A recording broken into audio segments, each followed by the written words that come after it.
Hello, everybody. Welcome to Looking Through the Glass. I am Sela. You are here with Giselle, my co host, and with Chris Rogers. Chris Rogers is, you wrote a book called.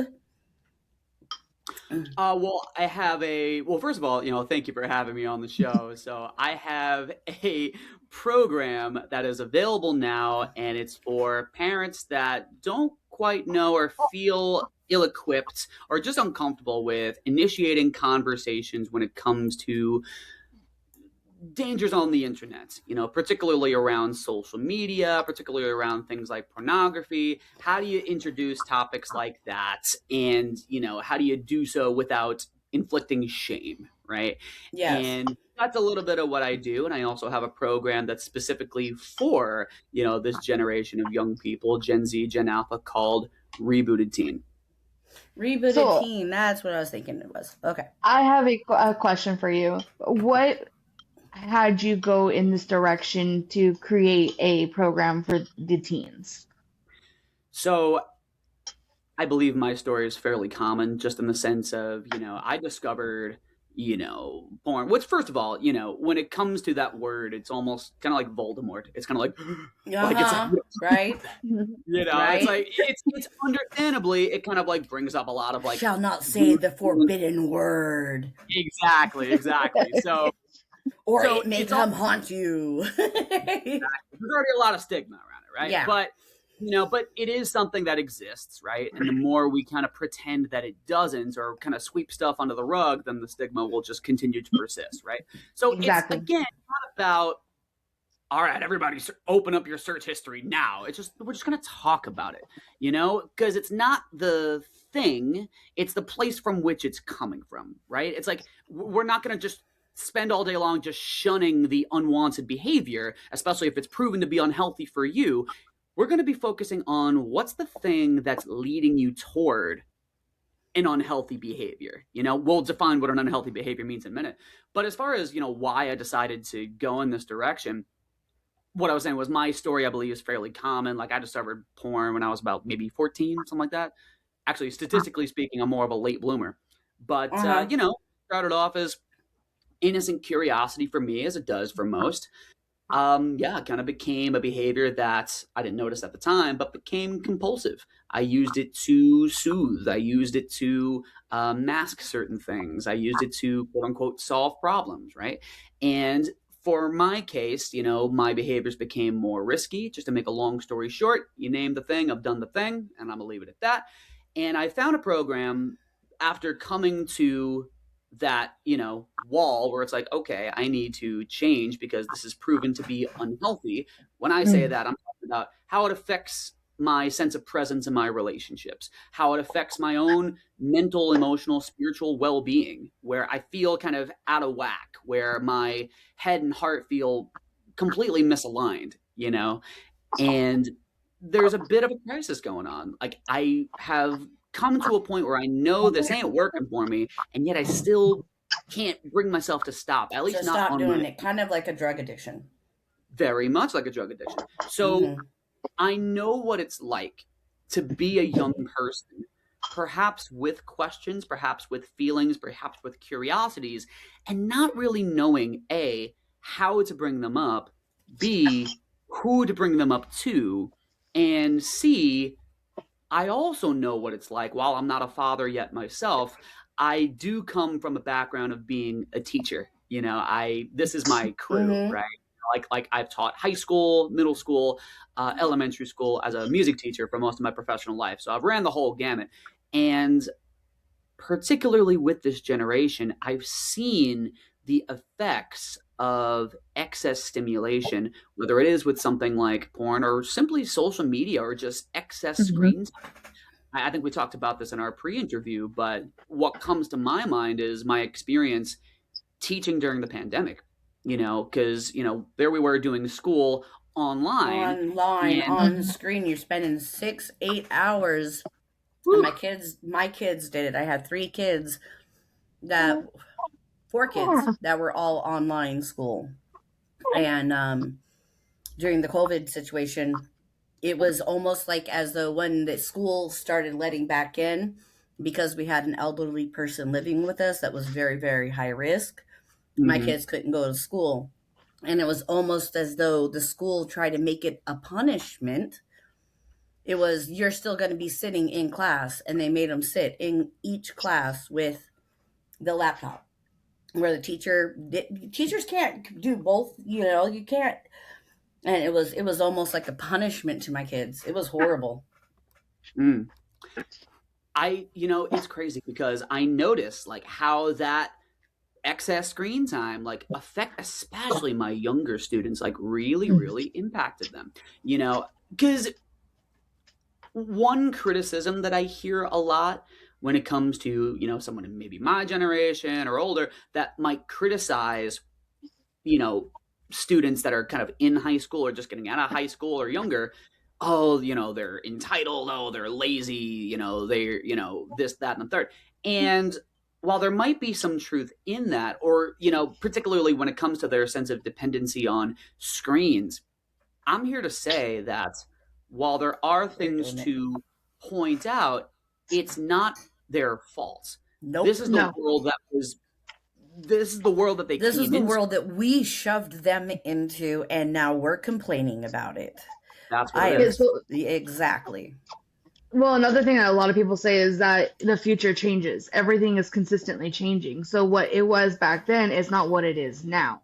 So Yeah. like just like the housing market, they're like, oh, you should buy a house. Well, the housing market's not the same. Yeah. But that's something that like I come across with a lot. But it's not the same, and my life was growing up wasn't the same as my mom's. Now we've had similar traumas, but it was not the same. Sure. And I'm sure like, your child's growing up who's in your arms right now, like their experience of growing up, won't be the same as yours either. Exactly. It's so when it comes to the recovery process, whether your compulsive behavior has to do with compulsive sexual behavior, whether it has to be with social media, there's a term that I use often when I'm speaking to a younger person or if I'm speaking to a parent or guardian. And the term is what I encourage people to instill is what I like to call a culture of curiosity. And basically, what I mean by that is, like I said before, what's going on internally that's affecting me externally? Who is maybe the current driver of the car of my decision making? It's Yes. that we're looking to emphasize. It's that we're looking to focus on. It's that we're looking to heal. And Exactly. that's what a lot of the programs that I have available now are really going to be focused on. It's not just about putting the problem on a pedestal. We're here to shine a spotlight on the solution, right? So Yeah. that's a Amen to that. Yeah. Well, I really like that you are trying to help with the younger generation and help them understand what technology, how addictive it can be, and to help teach them, to the controls of it. Because I was introduced to technology at 13, 14 years old. Mhm. And with the traumas that were going on at that time, the internet was limitless at that point too. And I discovered, talking to strangers on the internet, I discovered the thrill that it brought to me at that time. And it gave me what I was searching for, which was the love. I was looking for love on the internet. So, and I think that's something that has really grown to be a common thing because a lot of parents are stuck working. They're not bad parents, but they're focused on working to provide so the kids don't feel loved. So there's that being, trapped. They're like, my mom they're not home to cook dinner and eat dinner with me. We're eating dinners in separate rooms. Or it's, that their traumas can lead to sexual assault traumas lead to wanting to feel loved or needing to feel loved. That is another one that really is what happened to me as well. I had a sexual assault trauma happening, and then I had a lack of parents around. So that is something, and parents are not to blame for what happened. Right. The situation was what it was, but making a child aware of the dangers and how to, I guess maybe say have a voice to be able to talk about it. I think being able to talk about it is a big thing. That's man. First of all, thank you for sharing that. And there's so much to respond to. Just casually dropping gems. No, I'm curious because oftentimes we associate trauma with the event, and as horrific as situations were, trauma lives in the body. Yes. Trauma is something that you carry around with you. It's an internal wound, right? It's your nervous system being punctured in some way, you know. Mhm. So the fact that there's a feeling like, oh, I can't talk about this, or there's no one to confide in, or just the feeling like I'm alone in this, that's the trauma. It's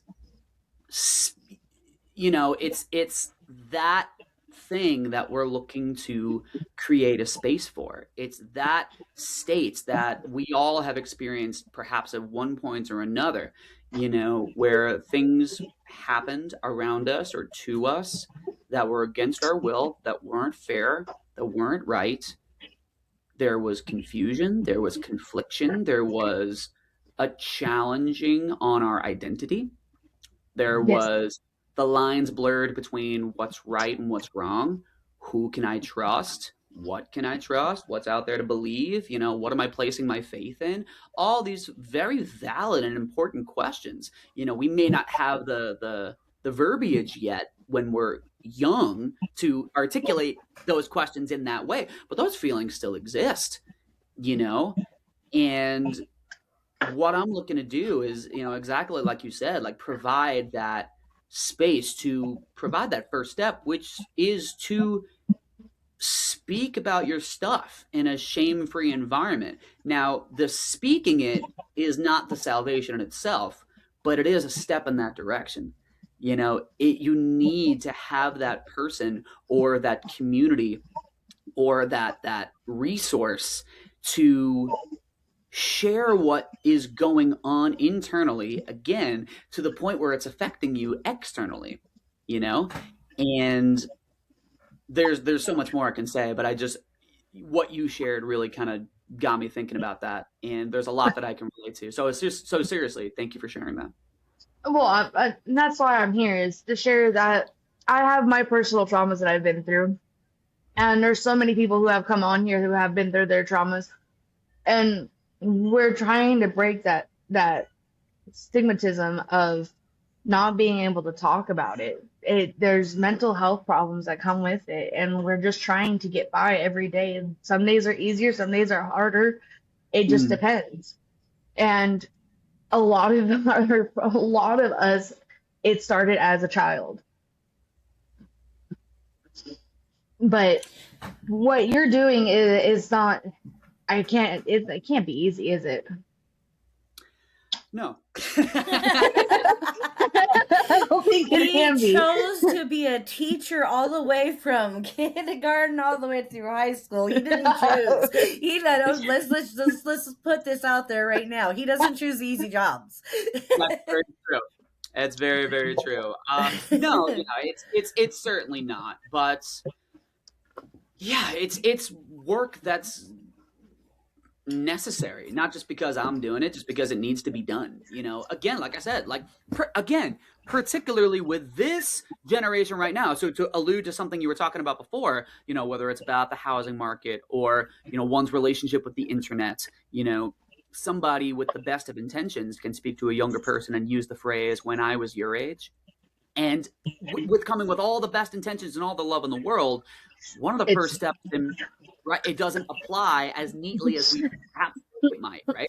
Now, what we talk about, in these various programs, we get real practical, like, all right, here we are in 2026, like, these are just some things to be aware of, like certain apps that are the hot thing right now, how they're used and how young people are using them, and just some warning signs and red flags just to make you aware. But we talk about blockers, we talk about filters, and all those practical first steps that, especially when you're first starting out in this process, I completely would recommend. But at the end of the day, the best filter that someone's ever going to have is going to be themselves. That's the truth. Absolutely. So- Absolutely. Yeah. I really got a question for you because I was a sneaky kid. I And know I how to have get a it. sneaky kid in my home right now where it is Who's about this 13. is literally a situation that I'm dealing with in my life right now. Okay. This is literally a situation that I'm dealing with in my life right now, and it has become a scary situation because there's that too trusting and that searching and that lack of knowledge that's going on, and it's going from one device, okay, take that device away, oh, let me find another one. And it was to the point where his older brother left left an old phone, and he had tried getting into it so many times that Yeah. It locked you it could for a not week. try. It locked the phones for over a week. Like that Mhm. many attempts were tried. There's an addiction that's developing. Sure. And I mean, and I understand it and I recognize it, but I'm not quite sure if I know how to deal with it. You know what I mean? And then I Okay. don't want to deal with it in a shameful manner. I don't want to deal with it. The last thing that he needs is shame, because that's something that's projected, and that's the last thing that's needed is shame. So we're talking about something that I'm literally dealing with first-handedly in my life right now. Like, so this is so important to me. That's great. Well, let's talk about it. So I love what you said. And, well, first of all, I applaud you for trying straight up. And it sounds so simple and like, duh. But yeah, it's like, again, we're talking about taking devices away. We're talking about blockers and things like that. You're taking the practical approaches that make complete sense. But the fact that, he's still continuing to In seek out. here is what needs to be applied to. So what does that tell you? I mean, let's also be real. I was a sneaky kid too. My brother and I, it's like, if one of us were punished, no video games, what would we do? We'd just play video games at a friend's house. It's not the thing, right? Because the thing is going to be could be accessible. there no matter what. It is and it's literally the way I look at it is the same way you would with the substance abuse. That no matter what, it's always going to be there, and you need to heal why you're running to that and why you're seeking that, and it's not the addiction, it's the injury. It has a lot to do with that, for sure. We don't want to count out, though, the neurochemical response when it comes to screens. something like the screens, for sure. Yeah. Particularly in the world of, the world that I specialize in, pornography, right? It's a certain concoction of chemicals that are kind of like mixed together. It's that spark in that particular cocktail that we're looking for, right? So everyone throws the word dopamine around, right? There's that dopamine response. That's the feel-good hormone. That's the thing that makes you feel good. It's the thing that sort of launches motivation, right? Like if dopamine wasn't involved at all, then, it probably wouldn't become compulsive and addictive, right? But then there's also something called norepinephrine. Now, basically, I'm going to nerd out for a second. So basically... Yeah, no, nerd out, dude. Norepinephrine, it's in charge of kind of deeming or classifying something in your mind as important. So there's this concept called euphoric recall. Now, what this means is, let's say, you have like a peak experience. So let's say someone acts out to something like porn, right? And it's only remembering the pleasures of an experience, but not the adverse consequences, So euphoric recall, it's really like euphoria and just the memory of it. You're remembering the peak, but not the valley. Does that make sense? Yeah. That's the reason why you keep on coming back. And the chemical that's responsible for that is called Norepinephrine. There's an adrenal response, That's where we get the word adrenaline. There's an adrenaline rush. But one thing that's really important to consider when it comes to screen addiction, porn, social media, is that it's a process addiction. Now, this is when it kind of deviates from like your substance addiction. Mm-hmm. It's a process addiction because think about it. Let's say someone is scrolling through social media. Let's see someone is scrolling through porn. It's not just the end result that one is addicted to, it's the process.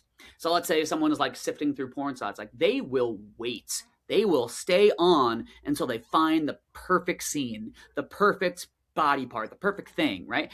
It's the buildup, it's the anticipation, it's that adrenaline, it's that endogenous opiate response, like opiates, like painkillers, like things you Yeah. can buy in the store or off in desperate circumstances on the street, you produce those naturally. So that's sort of like feel good, like, oh, I'm healing right now. That's something that's involved as well. So it's like when you orgasm, like that's why does it feel That's good? one Because hell of a cocktail we're dealing with. that's what I'm talking about. So, but when it's the process, it's the buildup, right? It's the anticipation. So it's not just the behavior itself. It's kind of like the path that leads you there.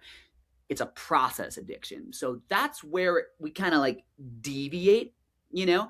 Now, substance addiction has its own set of challenges, but what Mm-hmm. makes this addiction kind of really what it is, it's a thinking addiction in many Hmm. ways. And that's why we want that to be the target. Again, take the practical steps of the filters and the blockers and things like that. But as we've discovered, if we want it badly enough, like we're going to go get it. We're They're going to gonna go figure it find it. Hmm. out.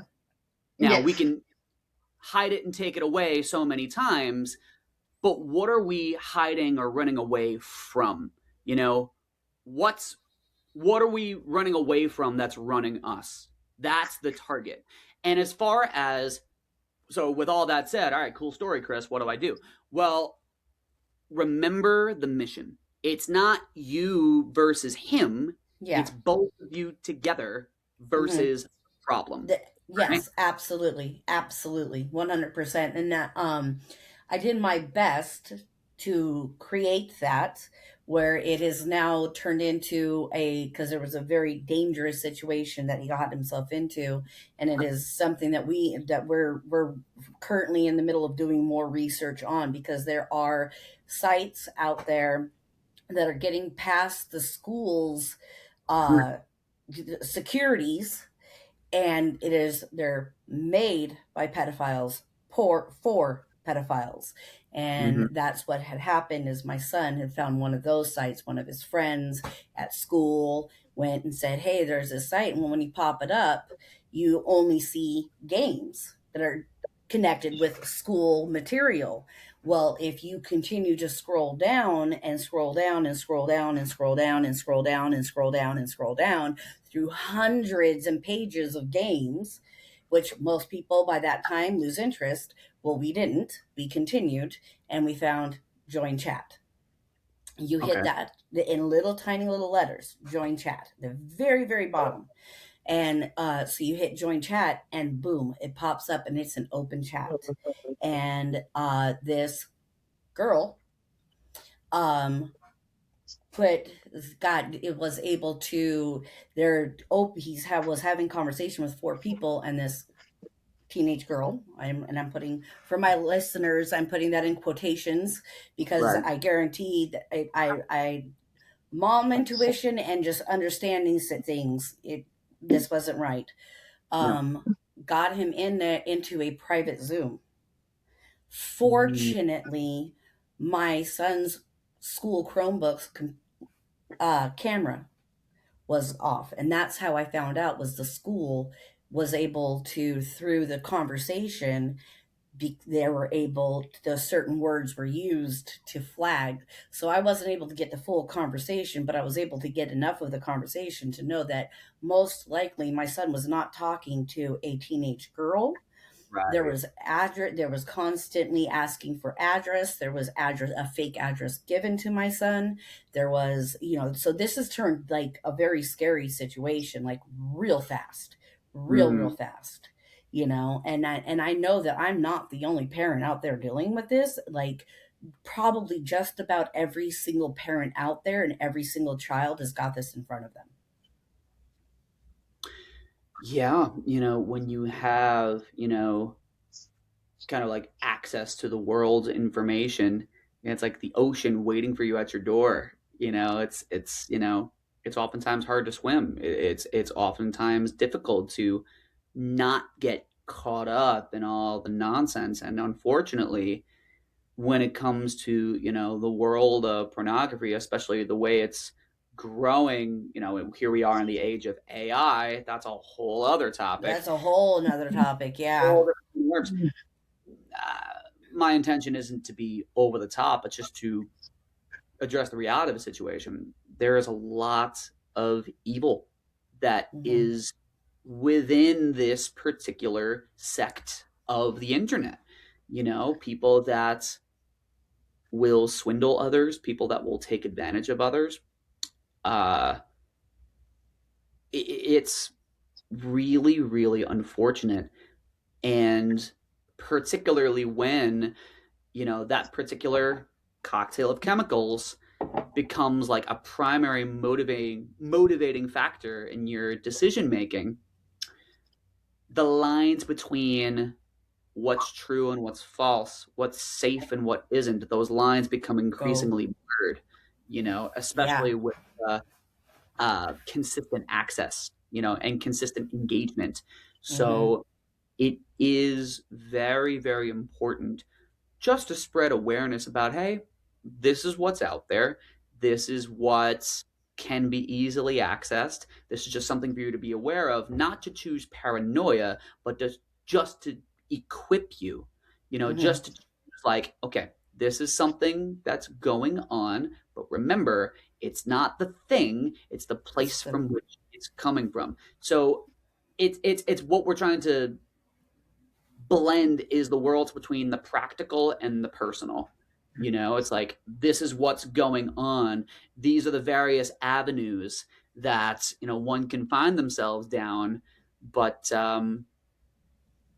yeah, it's a lot to it. It's very, very important. And my role as a coach, right?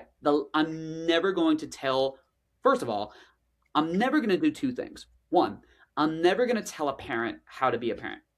That's not my, right? I'm never going to tell you how to be a mother. I'm not going to tell someone how to be a dad. My job is to simply equip you. My job is to simply encourage you, to help you as best I can. So A, what's out there, and B, give you some tips, tools, and techniques to help your child, to protect your child, to be that shameless open source. We're going to talk about those things. But one thing I'm also not going to do is tell someone to stop watching porn, which might sound a little weird. It's like, you're a porn addiction coach. Why? What are you talking about? They have to want it for themselves. Yeah. That's the big thing. I can't force anybody to do anything. I can influence them, but when it comes to that sense of awareness, especially when you're so young, instilling those habits like, what do I actually want? Is this decision taking me closer to the person I want to be or further away? Instilling that type of awareness, again, that culture of curiosity, gamifying it, like finding different ways to make that the new norm, so that by the time, let's say, they move out, they go to college and, they're surrounded by, unfiltered devices and they're kind of like living free reigns, right? Do they already have, if not the complete, muscle memory, but having the experience of making values-based decisions and knowing what their own values and standards are and giving them the empowerment and the facilitation so that they can have them for themselves. Now, we teach how to demonstrate that as a parent or caregiver, because especially when you're in those particular stages of cognitive development, when you're super young, as you guys know, like a lot of parenting is monkey see, monkey do. Yeah. Yes. So that sort of like avoids the whole, do as I say, not as I do. Yes. So I know there's a ton I just said there, but no, my this is where my heart is.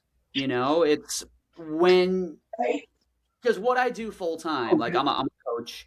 I work with people all around the world that have fallen on hard times with this particular world, right?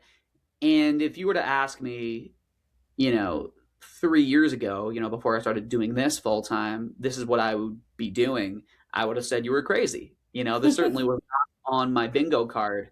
But again, when I made this leap from, again, working as a teacher in a school to, coaching full time,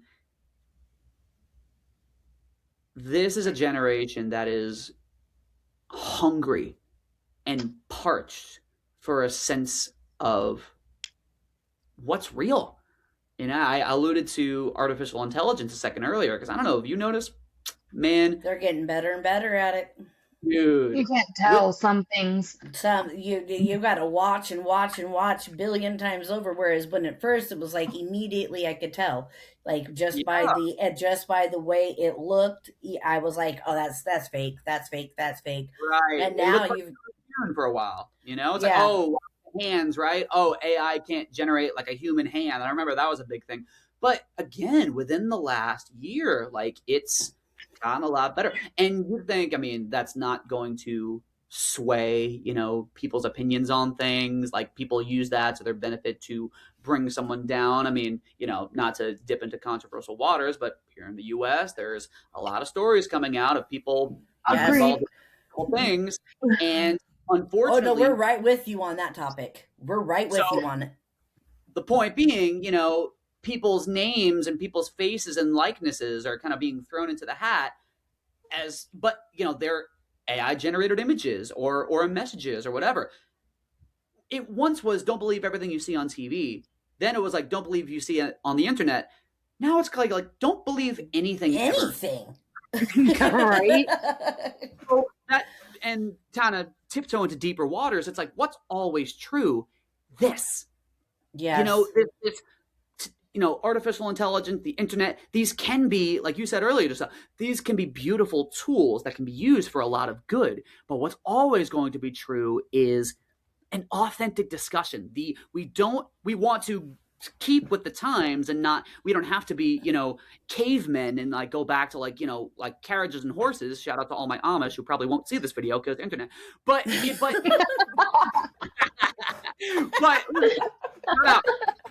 but the point of that is, shout out to all my Jebediahs out there, but we don't want to lose that sense of humanity. Exactly. There's that need for balance, and what can we do to, use these tools as tools, right? To build something, not break something down. That's my heart. That's the mission. And this can be, I mean, look at, we've never met in person before and we're engaging. We're talking about something to hopefully bring awareness about something, to inspire somebody else, and just to hopefully provide an example like, hey, here we are with our own life experiences, and maybe we don't, who knows, maybe we don't agree on everything, but we're engaging in conversation. We're listening to each other, and it's possible, and this is real, Right. So this is what a younger generation, we're talking about a generation that does not know what life is like pre-social media. They don't know the world they were born into. Like when I was working as a music teacher, when it comes to that authenticity piece, like I used to like direct like all like the musicals and stuff. And I had this analogy that I would bring up often. Let's say somebody was struggling with a song or whatever, and they were scared of their voice cracking or whatever it was, right? And I'd say, you ever see like the show like American Idol or America's Got Talent or X Factor or whatever? They were like, yeah. So the lesson is people would rather see something real than something perfect. And here's what I mean by that. You ever see like on one of those shows, right? American Idol, whatever. You ever see somebody on stage and they're singing a song, they're doing the thing, and all of a sudden they just start breaking down crying, And when they kind of like hit that breaking point of like, here come the waterworks, they're, for all intents and purposes, they're not really sounding that good. Yeah, their voice. the waterworks messes up the voice. Exactly. As we're voice singers, we understand. There you go. So, you're forgetting words, your voice is cracking, all that. But is anybody in the audience going like, boo? It's like, it's all of a sudden they just start like going to their feet and going like this, like, yes, like this is what we pay for. People would rather see something real than something perfect. I mean, another example that I often give, think of any comedy movie ever, right? Anchorman, whatever, right? You watch the movie and the movie is hilarious as it is, but then what usually happens at the end of the movie, there's the blooper reel. And those are funnier than the movie. Yeah. It's like, here are all these actors that are being paid a lot of money to do this movie and they're messing it up and they're laughing in the middle of takes or they're losing their lines or whatever it is. Why do we enjoy that so much? There's just something innate that is remaining to be true. Because it makes them human. Something real than something perfect, Relatable. So the reason why that's so important to me to share, yes, to provide that safe space where people can talk about their stuff, but in this age that promotes being a human doing over being a human being, in an age that is just so excessively stimulated, whether it's through the internets and social media and news and media in general, a lot of the recovery process, particularly when it comes to anything involving a screen, right? It's kind of like moving the cobwebs out of the way and getting back to that thing, that core essence. Like this is a people thing. There's a human issue. The screen or the compulsive behavior toward it, that's just a symptom. That's just a branch on the tree. But the root is something good. And we can't forget that. Remember that that's the target. And that's the thing that we're trying to revitalize. That's what we're trying to remind someone who's fallen on hard times. It very much still exists. Like all we are just older kids with wrinkles on our face and student loans. Like that child right.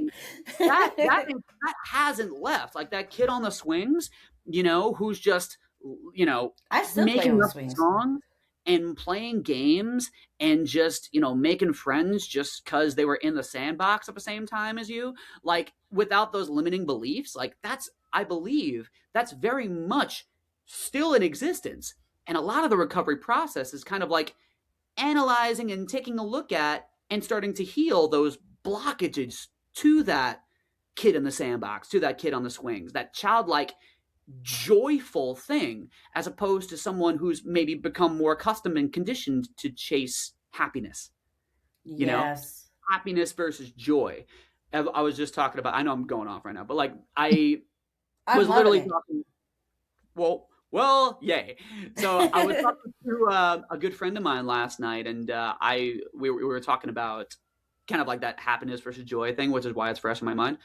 I think one of the most genius things that, our founding fathers ever did was, in some of our, founding documents, they use the phrase, the pursuit of happiness. And I have a theory, I'm not saying this is true, but I think that was done purposefully. And the reason why I say that is because happiness runs out. So you can always, pursue something that makes you happy. There's plenty of ways to do that. And it's not that happiness is bad, but think about it. Happiness is sort of like sugar. Short term. It's short term. You get that spark. You have to constantly create it. That's what it is. So you can pursue happiness in any time you want. But joy, that's that kid in the sandbox. That's that kid on the swings. Innate. That's the thing that's not dependent upon purchasing something. That's the thing that's not dependent upon excess stimulation, whether it is with a substance or with something on a screen or a particular behavior, right? It's not dependent on a person either, right? Yeah. It's something that's innate. That's an inside job. And if it was the pursuit of joy, then, where would commerce be? It's right. I'm going to point something out. Inside Out, there's a reason why there's joy and not happiness. Ooh. Yes, very good, Giselle. Good. That's I just sorry, it just like Yeah. clicked.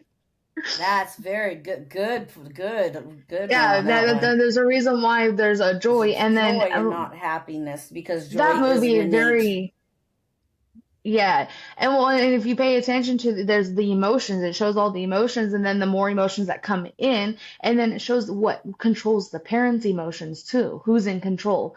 As a right. child, you have joy and control because that's Mm-hmm. all, that's all we know how to have as a child. There's Right. nothing ruining the joy for us, Right. and then as you get older, you have anger that takes over, or you have depression that takes over, Or fear. Hmm. And or I love that. sadness.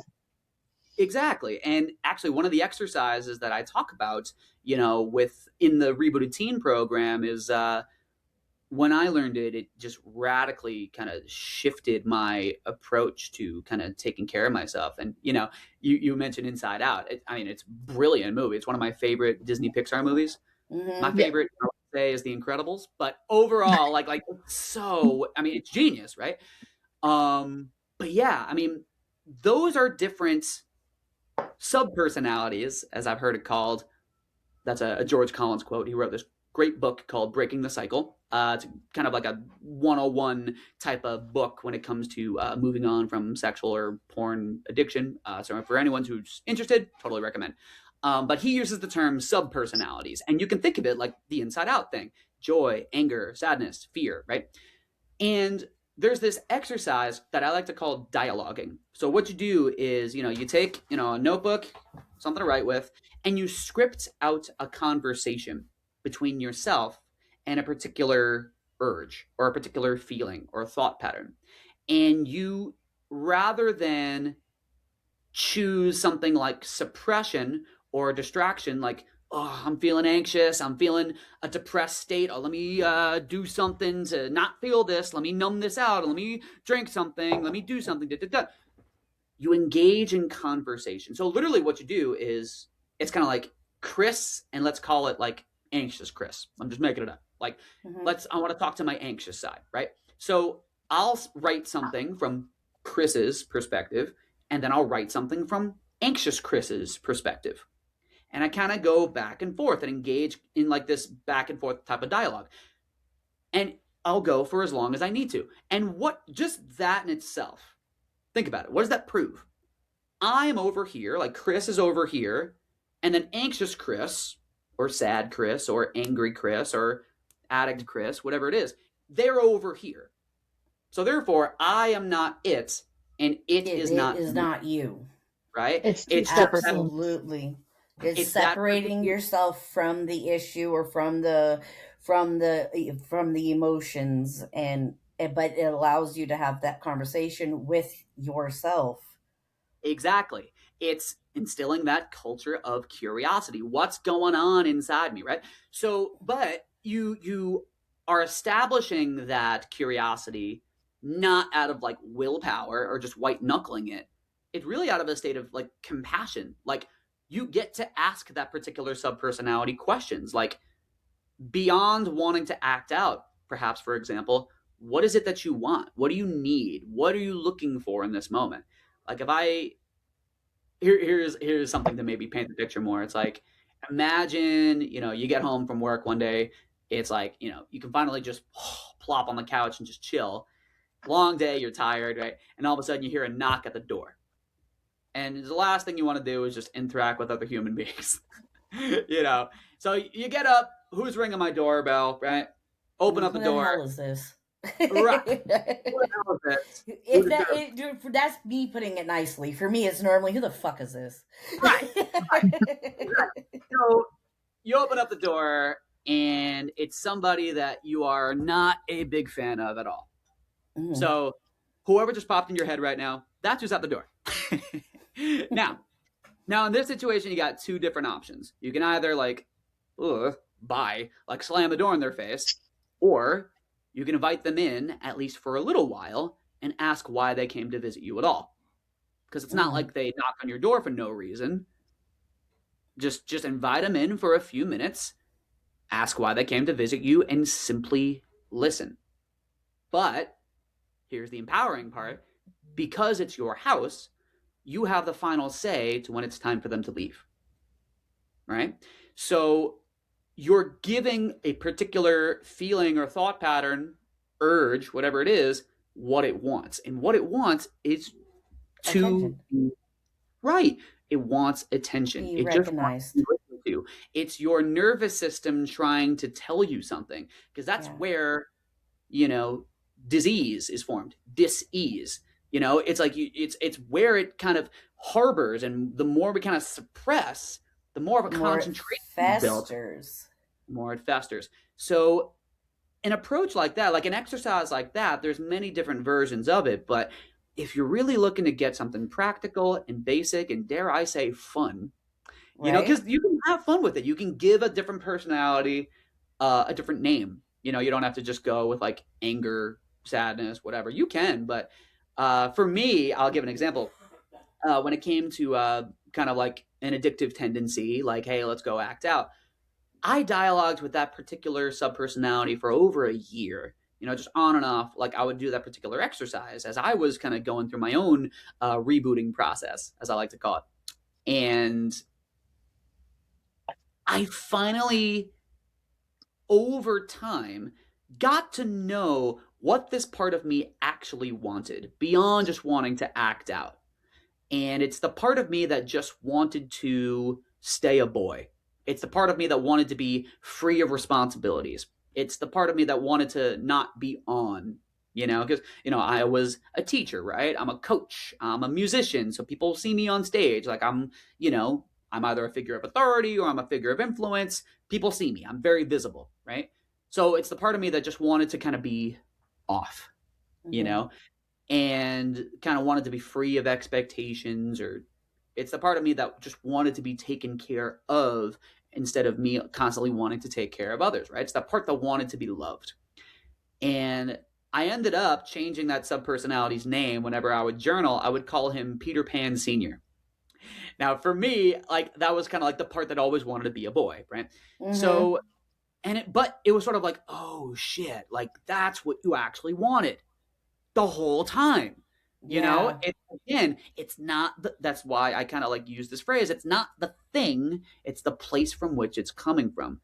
So to bring it all back, you know, as far as, you know, what we can do as parents and caregivers, or at least, you know, a mother figure or father figure or a figure of influence, what can you do in the rebooted teen parent program, which is available now? You know, it's my heart to yours. It's a series of free modules and resources to kind of get you started as far as ways that you can not only demonstrate that, but ways in which you can encourage your child. Like, you can put the focus on where it belongs. Again, not the thing, but the place from which it's coming from. So that's just Mhm. one of many examples. And if That you're is curious one more, of the absolute best ideas I have ever heard in my life. sick. Like, that is genius. Literally, that is absolutely genius. I'm so using it from myself. Go for it. Go for it. I am so using it on myself 100 because I like journaling, but and I'm always talking to myself, but you know what? I never give that other person that I'm talking to a name or Yeah. anything. Or a And chance to you speak. and Yeah. you know, and there was somebody that one of our other guests pointed out that I don't like because of the things that I've gone through throughout my life. Like I don't recognize that I'm safe yet. And Mm, he literally made me go right on my mirror that I am safe. But you know, but you know, I would as you're talking, I'm like, okay, well, what would the safe me want to see? Like, what does the safe me want in my life? What is the mhm. safe me? You know, and so that's when as you're talking, that's what I'm hearing is what is the safe Sela? Where you know because you know I can use it in any way like Yeah. that's amazing. Well, I love that idea. so in your example, let's make it practical. So when you're journaling, you can literally have, like, you know, Sela's over here, as far as like Sela, how she's feeling right now, and then safe Sela. You know, it's like Mm-hmm. that's the part of you that is safe, that Is knows, right, that type of feeling. So I would say Once you get good at the journaling part of it, like maybe then it can transfer and just your new norm as far as the way you think. But when you're first starting out, I would definitely recommend you put pen to paper. And reason Yeah. being is, well, a couple of reasons. One, we can't write as fast as we think. Thank God. You're really, it's just you and the present moment, just one word, one letter at a time. So Yeah. you're really slowing down that process, which has really helped for me, and I'm sure for many, guilty as charged overthinker. You're right there, so you're really slowing it down and really taking the time to, again, process that thing. Because Yeah. there's I want to credit a great neuropathic doctor and a counselor that I work with often. Her name's Dr. Jessica Eastman, and she's coined this phrase called name, validate, feel. And that's the whole process, is it not? You name the feeling, Yep. you validate it by giving it the space to be felt, to be processed, right? To go through it, right? And then to feel it. And this dialoguing exercise is a great way to do just that. I mean, literally, Yeah. you're naming it, you're validating it by letting it speak its piece, Mm-hmm. and in order to kind of like speak from that particular feeling's perspective from an I have to honest be way, there. you have to feel it, right? Yeah. It's kind of like oh man, I'm really gonna be geeky. There's the musical version of Jekyll and Hyde, where there's the song near the end of the show where there's like the confrontation between Jekyll and Hyde. It's like the one actor has to like change characters in the middle of a song. It's like he's, Dr. Jekyll, and then he's like Mr. Hyde, and he's like Are you changing talking the way. about Ren? Oh no, but I know exactly who you're talking about. I love that video where he's going back and forth with Back different and person. forth, back and forth, and he's in the mental in the hospital gown and Yeah. stuff like. Yes, that's what I see. That's what I was seeing when you were talking about it. Is literally that kind of dialogue. Literally having that authentic, honest, truthful talk with your whatever part of you that you want to have a talk with. Right. And that one example, for anyone who doesn't know, go on YouTube right now. The artist's name is Ren. The song is literally called Hi Ren. Let's talk about it. So yes, it's brilliant. And it is a brilliant, and he has went through a lot of struggles himself, like his own personal journey, and that's part of what that song is about. Yeah. So, but literally that is a beautiful example of what a dialogue could be. He just so happened to put that exercise into a song. A song, yeah. So that's really what it works. That's how it works. So again, there's many different ways to do that exact kind of exercise, but what are the foundational things there? As I tend to say often, that culture of curiosity, what's going on inside me? There's that compassion piece. You're not, again, we can only kind of, feel guilty or even shame about the particular behavior or vice or world that you're affiliated with so many times. I was Before working that with starts to take over. Yeah, exactly. I remember I was talking to a client of mine, and he had seen some things that I was like sharing on Facebook and stuff, and he was like, yeah, I have like a problem with porn, and I don't know how to stop. I was like, all right, well, let's work. Here's what you do. The first thing you do is you get a rubber band and you put it on your wrist. So anytime you're feeling an urge, just snap yourself back into the moment. Get back into your body. That one. It's my mom used that for cussing when I was growing up. But his whole thing was like, didn't work, but it was resistance to doing it at all. It's just like, what does this have to do? He would just like send me memes and videos about like how bad porn is or whatever, and I kept on responding, do you have a rubber band on? Yeah. No response. So in order to be new, I mean, we thinking new is part of it, but all the information is kind of all for naught if there's no implementation. Like there has to be a new system in place, because we got to keep in mind, this isn't just a behavioral change. It's truly an identity shift. And a lot of it has to do with kind of challenging those old stories, kind of challenging that old conditioning. I've operated in a certain way for so long, And certain aspects of it have proven to be obsolete and unhelpful for me in the stage of life I'm in right now. Mm-hmm. So this is why we do this internal work. This is why willpower isn't enough. Mm-hmm. So what I've created and what I've built for anybody who feels that they need that kind of facilitation. I don't really know how to get in touch with what I'm feeling. I don't really know how to talk about this kind of stuff without feeling weird about it. I hope that I can, one, normalize that because it's so common to feel that way and you're so not weird for, Right.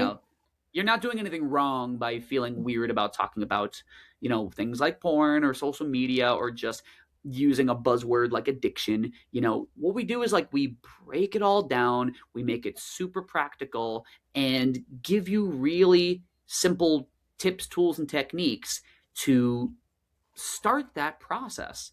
Again, I'm never going to tell someone what should be important to them. I'm never going to tell someone how to be a parent. I'm never going to tell someone to not do something. My job as a coach is to give you the framework and the blueprint so that you can identify what your own values and standards are. And it's the system's job to hold you accountable to them. So that way we're not just like having some like cool, like kumbaya type of talk. We're like actually trying to bring something into fruition. We're changing our identity so that it's not about, okay, let me just replace this behavior with something else. Like if the Mm-hmm. formula isn't let me do X instead of Y, right? It's about let me do X because that's actually what I want to do. Like this actually brings me joy instead of just happiness. And Y is just a non sequitur. Like I'm not that type of guy. Like I'm not that type of woman. Like I'm not the type of person who would be affiliated because that goes against my standards and values. So it's establishing what those are first. And it's so important to practice that when we're young. Now, again, Mm-hmm. when you're on your own, it's not a matter of being perfect, but do you have the experience of considering your own values and standards before you make a decision? Not just with, porn or should I spend excess time on my screen, but practicing that muscle memory so that you can have that similar approach when it comes to your relationships, when it comes to your finances, when it comes to your spirituality, when it comes to the way you treat your body. It can be, transferred into really, Universal. yeah, Absolutely universal. So Chris, you said you have a Facebook and where can we find you? So that yeah. because I guarantee that there are people out there that are gonna want to get a hold of you or get a hold of your program or your system because it sounds amazing. It absolutely Yeah, sounds amazing and it's thank you. as a parent of kids that range from 28 to 13, I understand there's different levels, and I've faced this, I'm facing it, you know what I mean? Yes. So absolutely, where can we get Chris Rogers and all that?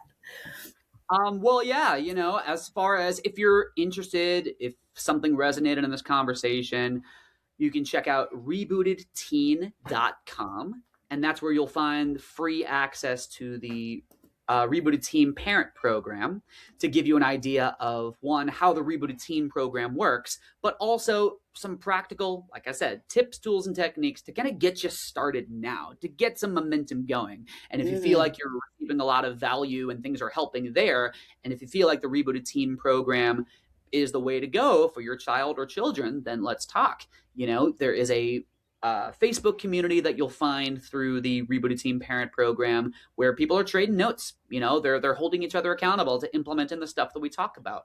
But for samples of the types of things that we do talk about, you can follow me at Rebooted Teen on Instagram. And, I'm pretty active in there answering questions and sharing content and kind of creating some bite-sized tips and tricks that you can, either kind of save in your stash of information or share with someone else who needs it. But at the end of the day, whether it's, this program or not, we're talking about a generation that needs us. Yes. We're talking about a generation that, like we alluded to earlier, is yearning for that sense of authenticity and yearning for the assuredness that, okay, this is something that I can believe in. Can I trust myself? Can I walk through this world without feeling fearful that I'm being manipulated, swindled, or lied to? And it's about Mm-hmm. providing the tools to build up that own sense of self-esteem. This is who I am. This is what I'm capable of. This is what I want. And I have what it takes to go about it. And our job as parents and caregivers and role models and guardians is to build that up. We can't do the work for them, which can oftentimes be heartbreaking because all we want to do is protect, right? All we want to do is provide, and all we want to do is to love. But Actually, what I want to do is prepare. and you beat me to it. So That's my job as a parent, is to prepare for this world as much as I possibly can. Not to coddle, not to no, those things are needed, but my job is to prepare for this world. That is what my job is to do. So if you feel you need that extra preparation, check out the free resources. Again, rebootedteen.com. You'll find the parent program, and the Rebooted Teen program can be found through there if you feel that's the best move. But yeah, feel free to check out at Rebooted Teen on Instagram. And sincerely, this was awesome. Thank you guys very much for the conversation and the platform. I really appreciate it. Well, I definitely want to have you come back, because I was thinking the same thing. I have a whole nother thing to go on with you, because I it all started clicking as we were going further into it. And I was like, I started to realize, because we talk about pornography being a stigmatism thing and everything, but the thing at the same time, it's not, because it's displayed everywhere. And that's another thing I would love to talk to you about. I think we could have a really great conversation about that too. Time. No. Yeah, absolutely. Yeah, no, I was gonna say, Chris, we would love to have you to have on another authentic, more deep conversation about this topic, because it is something that is so needed, and we need to just saturate out there for parents and for kids. Now, we are more for parents, we're explicit, but hey, whatever the situation is, reach out to Chris Rogers. He will make sure that we have all that in the footnotes. And we want to thank everybody for looking in through the glass. If you have a story that you would like to share, you may stay anonymous. Your story can still make an impact and reach people that it needs to reach. You can email us at 12lookinthroughtheglass34theglass@gmail.com. You can reach us on our Facebook. You can also reach us on our TikTok. We do not have an Instagram yet, but apparently we're going to have to go there sooner or later. So thank you all again. Thank you, Chris. No, I just been using mine.